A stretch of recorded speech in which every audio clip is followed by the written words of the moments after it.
Hello friends and welcome to visual learning.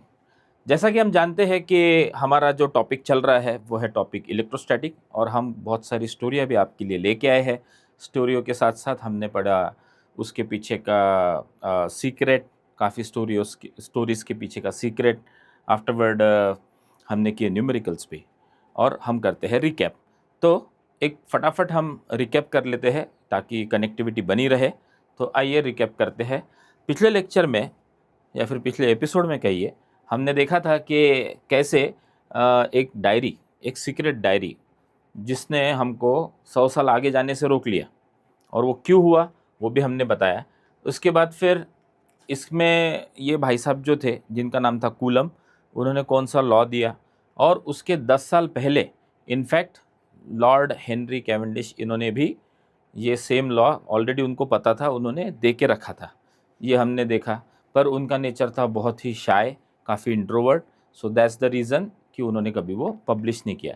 तो science सीधा कहता है या तो पब्लिश करो या तो मरो, सो इधर पब्लिश और पेरिश। और कूलम ने पब्लिश करके अपना नाम उसके ऊपर अमर कर दिया वो।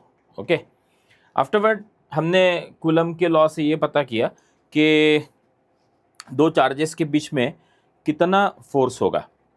ओके, और उसका फॉर्मूला जो था वो था कुछ इस तरीके से, राइट में जो है वो, विच इज़ के into product of the charges divided by square of the distance between them.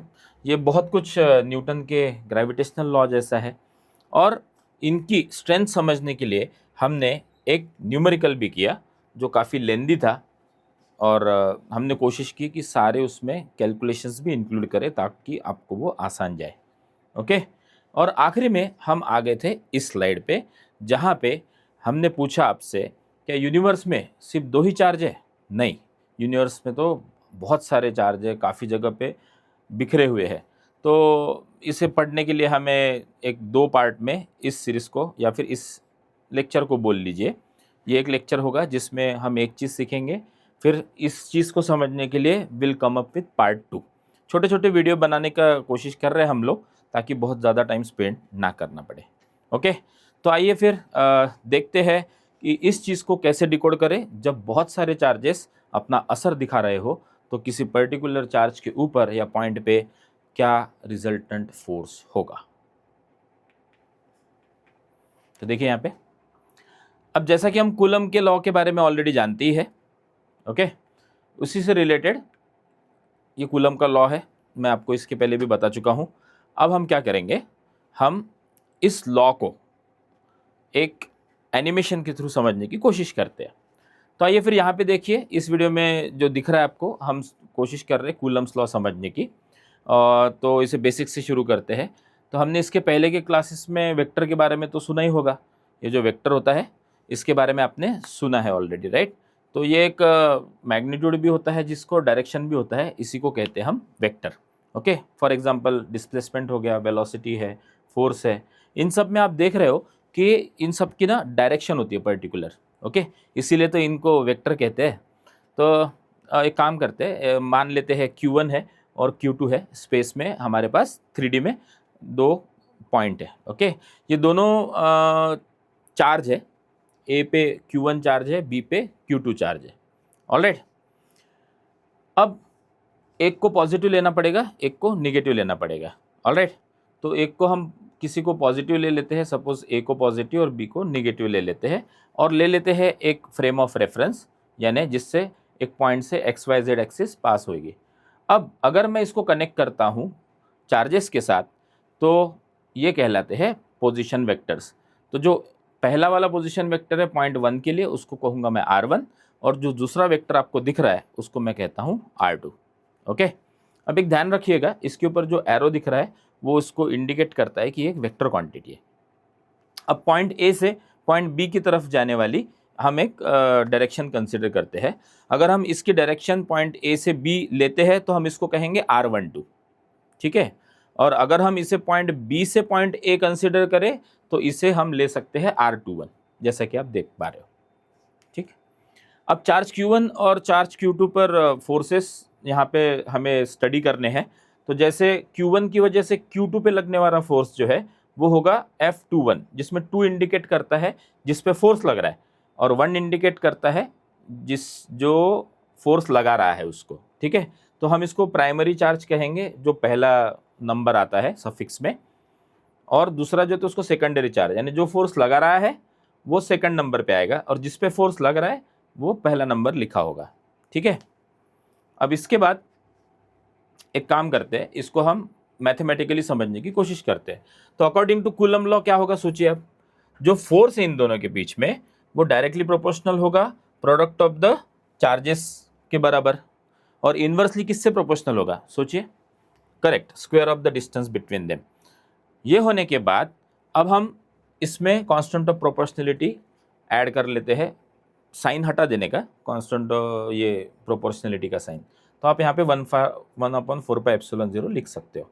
अब यहाँ पे थोड़ा ध्यान दीजिएगा संभल के, ओके। यहाँ पे ठीक से देखिए एक बार कि मैं अगर फोर्स F21 ले रहा हूँ, क्या चीज़, F21, तो मुझे पहले बताइए कि कौन फोर्स लगा रहा है और किस पे फोर्स लग रहा है। तो जिस पे फोर्स लग रहा है, यानी जिसके ऊपर फोर्स एक्ट हो रहा है, वो होगा प्राइमरी, यानी यहाँ पे फोर्स किस पे लग रहा है, किस पे लग रहा है, तो यहाँ फोर्स लग रहा है चार्ज 2 पे, और जो फोर्स लगाता है वो होता है सेकेंडरी, यानी 1। इसका मतलब अगर मैं लिखता हूँ F21 बार, यानी ये फोर्स 2 पे लग रहा है, किसकी वजह से लग रहा है, 1 की वजह से लग रहा है। तो ये जो F21 है उसको मैं Q1 Q2 अपॉन 4πε0 और R12 स्क्वेयर ऐसा लिखता हूँ। अब R12 क्यों लिखा ये भी समझ लीजिए। यहाँ पे 1 से 2 की तरफ जाने वाली डायरेक्शन है, डायरेक्शन जो है वो 1 से 2 है, इसलिए मुझे वहां पे 1 2 लेना पड़ा। फोर्स एक्ट हो रहा है 2 पे 1 की वजह से, पर अगर आप डायरेक्शन देखो तो 1 से 2 जा रही है, तो ये एक वेक्टर क्वांटिटी होने की वजह से मैं यहाँ पे r⁻12 दे देता हूँ। अब इससे क्या हुआ, ये एक वेक्टर बन गया, क्योंकि अगर ये नहीं होगा, r⁻12 नहीं रहा, तो एक्चुअल में वो वेक्टर है ही नहीं, फिर तो वो सिर्फ मैग्नीट्यूड हुआ।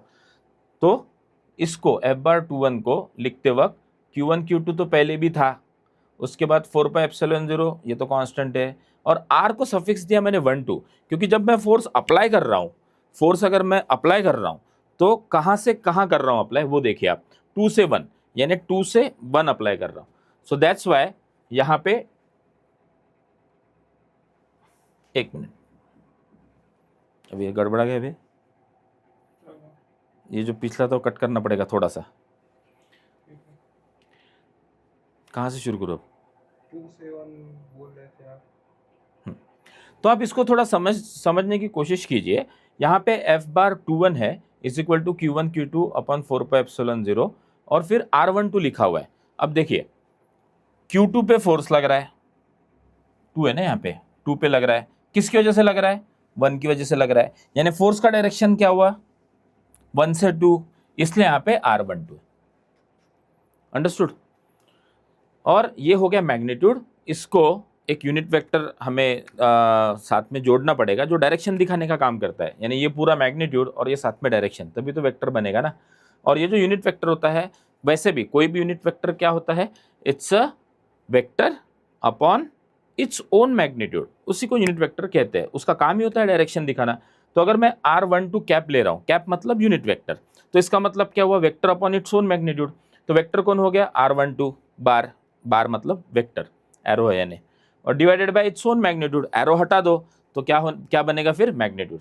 तो ये बनेगा हमारा R12 कैप। अब ये किस चीज के लिए था, 2 पे फोर्स एक्ट हो रहा था, किसके थ्रू, 1 के थ्रू।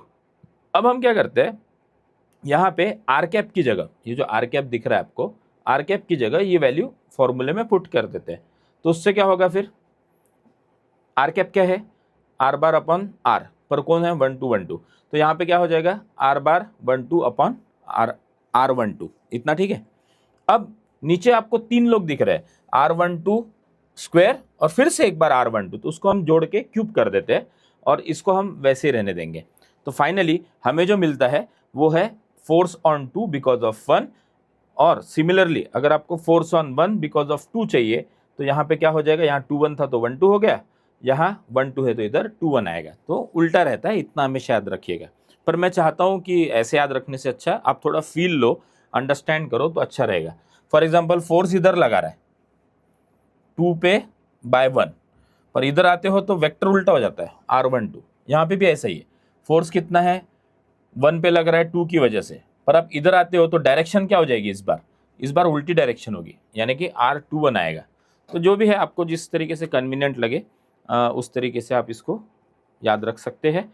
तो ये था हमारा रिगार्डिंग कूलम्स लॉ, ये हमने समझा इन टर्म्स ऑफ वेक्टर, यानी एक वेक्टर फॉर्म है। यहाँ पे जो बार लगे हुए हैं ना, तो समझ जाने का कि ये वेक्टर फॉर्म है। नॉर्मल कैसा था, सिर्फ R² था, साइड में कुछ भी नहीं था उसके। अब क्या हुआ फाइनल में, R³ आया है नीचे, क्यों आया, ये R कैप की वजह से आया, डायरेक्शन चाहिए ना, वेक्टर फॉर्म है।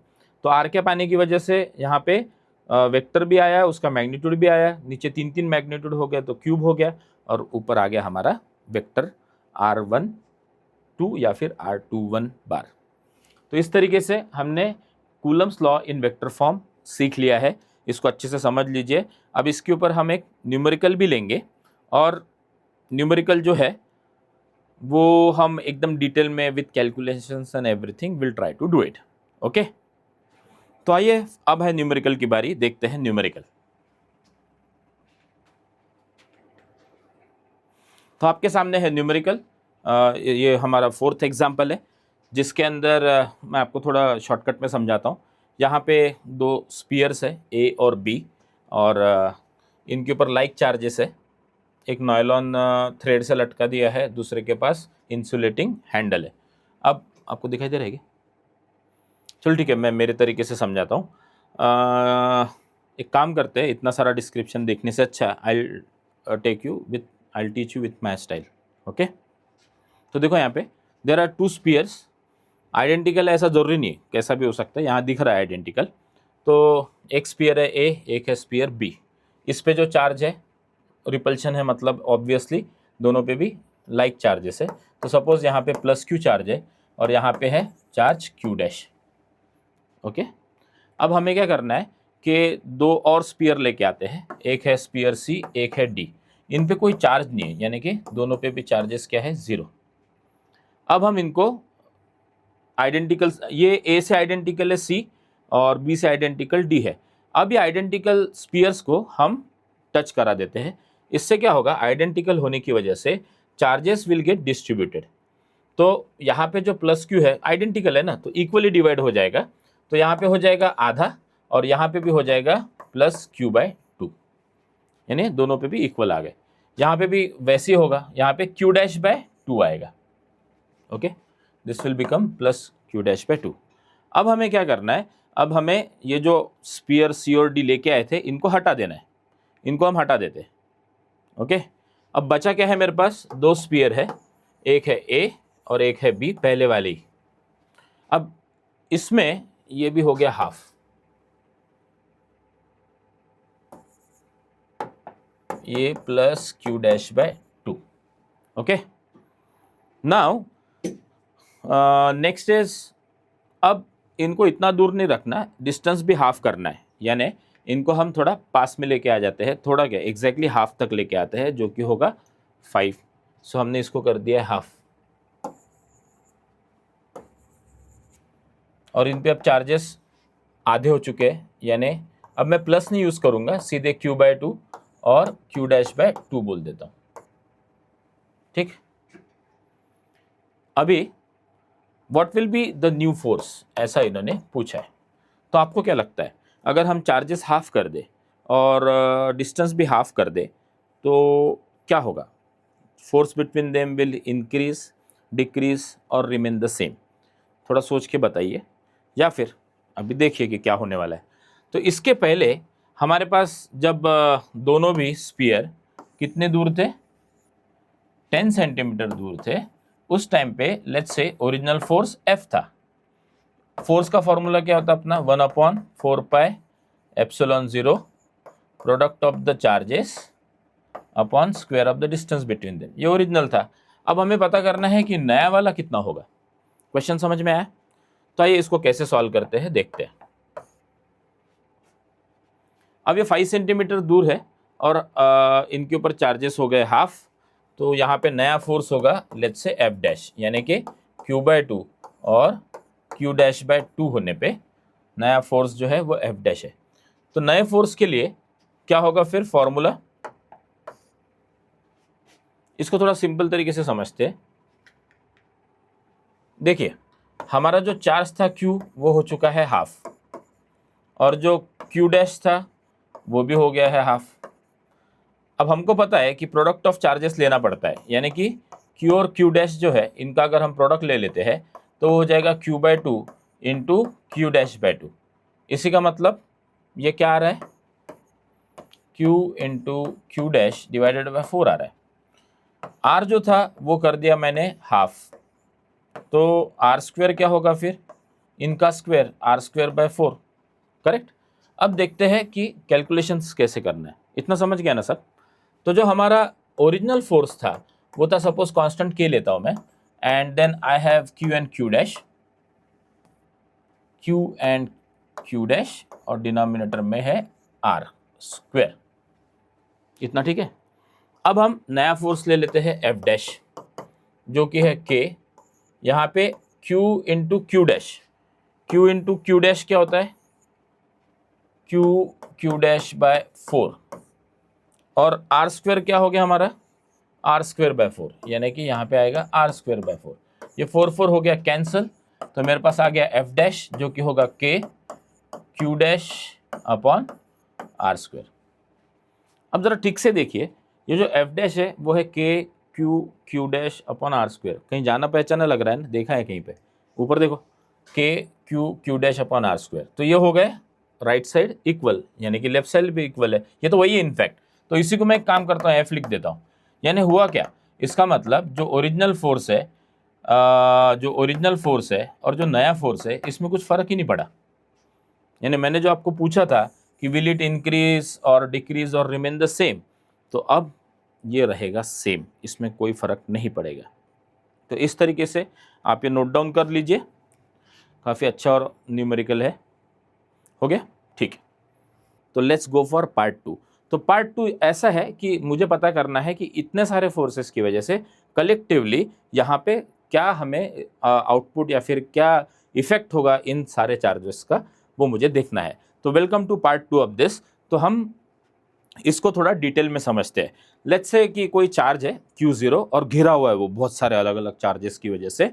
अगर सिर्फ 2 ही लोग होते तो मेरे पास तो है ऑलरेडी, क्या है मेरे पास, वो है ना अपना कूलम बाबा, उसने दे के रखा है ना ये फॉर्मूला, उसका टेंशन नहीं अपने को है कि भाई बहुत सारे लोग आ गए तो क्या करना चाहिए, और इन सब के अगर फोर्सेस इसके ऊपर अप्लाई हो रहे हैं तो हम कैसे फाइंड करेंगे। उसका जवाब है सुपरपोजिशन प्रिंसिपल। सुपरपोजिशन प्रिंसिपल है आपके सामने। अगर कोई चार्ज Q0 है, आजू बाजू में Q1 Q2 Q3 है, तो इनकी वजह से क्या होगा वो देखते हैं। तो उसके लिए मैं एक फ्रेम ऑफ रेफरेंस लेके एक चार्ज ले लेता हूँ Q0, और इसके पोजीशन वेक्टर को नाम देता हूँ R0। अब मुझे कुछ अलग अलग चार्जेस चाहिए, जैसे मेरे पास है Q1 है, Q2 है, Q3 है। एक काम करते हैं, इनके भी पोजीशन वेक्टर ले लेते हैं। फॉर एग्जांपल Q1 के लिए मैं पोजीशन वेक्टर ले लेता हूँ R1, Q2 के लिए R2 और Q3 के लिए R3। अब हम कोशिश करेंगे कि Q0 के ऊपर ये 3 फोर्सेस की वजह से या फिर 3 चार्जेस की वजह से क्या क्या फोर्सेस लग रहे हैं, हम उसको फाइंड करेंगे और फिर अप्लाई करेंगे सुपरपोजिशन प्रिंसिपल। लेट्स से मैं इसकी बात करता हूँ, ओके। तो ये कौन सा फोर्स है भाई, ये फोर्स F है। प्राइमरी लिखा है 0, यानी कि Q0 पे एक्ट हो रहा है। किसकी वजह से एक्ट हो रहा है, 2 की वजह से, तो Q2 की वजह से एक्ट हो रहा है। सेकेंडरी चार्ज मतलब कोई भी हो सकता है इन तीनों में से, ओके, आया समझ में। तो अब एक काम करते हैं, इसके ऊपर इन सब का फोर्स कैलकुलेट करते हैं और सुपरपोजिशन प्रिंसिपल अप्लाई करते हैं कुछ इस तरीके से। तो सुपरपोजिशन प्रिंसिपल क्या कहते हैं अपना, कि अगर आपको टोटल कलेक्टिव फोर्स पता करना है तो you will have to take vector addition of all the forces, और अब कूलम्स लॉ अप्लाई करो, क्योंकि अल्टीमेटली 2 लोगों के बीच की बात है। तो ये है तुम्हारा फॉर्मूला कूलम्स लॉ का। अब तो रट गया होगा मेरे ख्याल से। अब इसको हम लिख देंगे वेक्टर फॉर्म में। वेक्टर फॉर्म में लिखेंगे तो लगाना पड़ेगा R कैप, कैप है, ओके, नीचे स्क्वायर आएगा इसकी वजह से। तो अगर मैं हर किसी को इंडिविजुअली फाइंड करूँ, जैसे 1 की वजह से, 2 की वजह से, 3 की वजह से, तो मुझे कुछ ये फॉर्मूले यहाँ पे आपके सामने दिख रहे हैं, इनको रख दो ऊपर, 0 1 0 2 0 3। अब कॉमन ले लो, क्या कॉमन लोगे आप, Q0 और 4π/ε0 कॉमन ले सकते हैं, बाकी बचा हुआ लिख लिया। ये था मेरा टोटल फोर्स बिकॉज ऑफ 3। पर मुझे n चार्जेस के लिए मैं क्या कर सकता हूँ, n चार्जेस के लिए होगा F टोटल कांस्टेंट 1/4πε0। ये Q0 को थोड़ी देर के लिए अंदर भेज दिया है, अंदर गया। अब ये सिंबल क्या है भाई, m को धक्का दे दिया क्या, नहीं, ये है समेशन। जब आपको बहुत सारी चीजें ऐड करनी हो तो आप समेशन यूज कर सकते हो। तो समेशन क्या है, i varies from 1 to n। इसका मतलब कि जहाँ जहाँ पे i लिखा है वहाँ पे आप 1 + 2 + 3 इस तरीके से आप वैल्यूज ले सकते हो। तो 1/4πε0 1 से लेकर n तक जाएगा। Q0 अंदर गया था, सबके पास जाएगा तो Q0 आ गया। QI क्यों लिखा है, वो i की जगह पे ही तो नंबर बदल रहा है ना, 1 2 3 4 5 6 अप टू n। तो यहाँ पे आ जाएगा n। फिर आएगा आपके पास है r कैप, यहाँ पे देख रहे हैं आप 1 0 2 0 3 0, यानी कि बदल रहा है पहला वाला, तो i वहाँ पे आएगा, फिर आएगा 0 and then we have denominator में स्क्वायर, कैप होने की वजह से स्क्वायर रहेगा, r² i0। ये मेरा है टोटल फोर्स बिकॉज ओके, ये जो टोटल फोर्स है this we have got with the help of superposition principle. तो अगला जो हमारा डिस्कशन है वो कुछ इस तरीके से है। मेरा सवाल है कि अगर आपको यहाँ पे देख सकते हैं आप, ये हमारा प्रॉब्लम चल रहा था ना, अब इसको हमने सॉल्व कर दिया है with the help of 2 concepts, coulomb का वेक्टर फॉर्म और सुपरपोजिशन प्रिंसिपल, इनको यूज़ करके, या फिर आप सुपरपोजिशन प्रिंसिपल बोल लो। अब हुआ ऐसा है कि ये सब डिस्क्रीट है, यानी आपको अलग अलग फोर्स निकाल के ऐड करना था। अलग अलग मतलब आप कितना कर लोगे, हमने तो 1 2 3 किया, न्यूमेरिकल में हमने फिर से 3 का देखा। अब मुझे बताइए कि अगर ये 10 हो गए तो क्या आप कर पाओगे? हाँ कर सकते, क्यों नहीं कर सकते। 100 की हो गए तो अरे यार ये तो डिफ़िकल्ट हो जाएगा, फिर भी चलो कर लेंगे। 1000 हो गए तो, 10,000 हो गए तो, करोड़, और अगर 1 कप पानी में अगर निकालना हो तो फिर तो वाट लग जाएगी, चांस ही नहीं है कि गिन पाए हम, क्योंकि हम एक ऐसा न्यूमेरिकल देख चुके हैं पहले। चाहिए तो आप वापस उस वीडियो पे जाके देख लीजिएगा। अगर इतने सारे चार्जेस है तो उसका जो माइक्रोस्कोपिक है उसको तो मीनिंग ही नहीं रहा। यानी अब सब क्या हो गया है, कंटिन्यूस। अलग अलग गिनना पॉसिबल नहीं है, उसे हमें लेना पड़ेगा कंटिन्यूस। तो मेरा यही सवाल है कि क्या ये डिस्क्रीट का लॉजिक कंटिन्यूस में काम करेगा? यही देखेंगे हम हमारे अगले लेक्चर में, यानी कि अगले एपिसोड में। Thank you so much for watching. अगर आपको हमारा ये वीडियो अच्छा लगा तो हमारे इस चैनल को सब्सक्राइब करें, इस वीडियो को लाइक और शेयर करें।